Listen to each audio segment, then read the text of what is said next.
400 people have died and more than 20,000 others have been displaced due to rising water levels in Rift Valley lakes and the Lake Victoria Basin. As the humanitarian crisis in the surrounding communities escalates, the government wants those living near water bodies to move to higher ground. Bridget Ngana reports.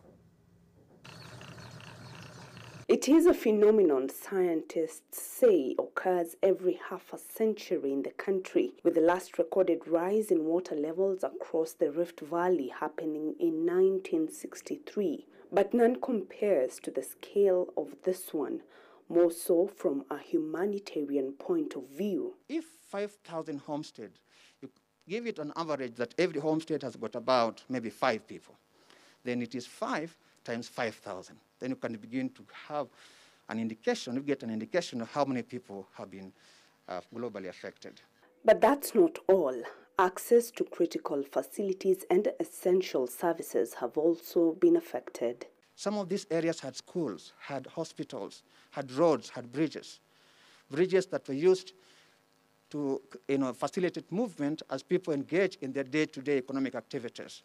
And therefore, they cannot be able to do that for now. Here at the Lake Nakuru National Park, the flamingo population has declined drastically to just hundreds of thousands in recent sightings. The park is operational and we are doing the roads. Come and enjoy Lake Nakuru National Park. The current episode in the 10 Rift Valley lakes began a decade ago, affecting to a great extent tourism activities along this belt.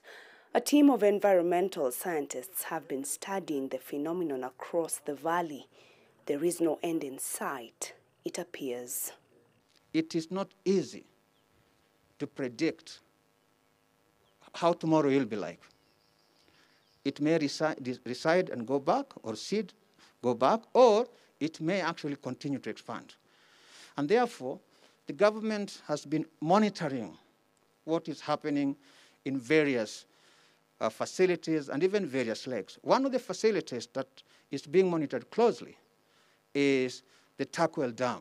The government is providing temporary shelter, food and non-food items to those affected as it awaits the findings of the ongoing multi-agency study to understand the cause of the environmental phenomenon and possible solutions. Bridget Ngana, NTV, Nakuru.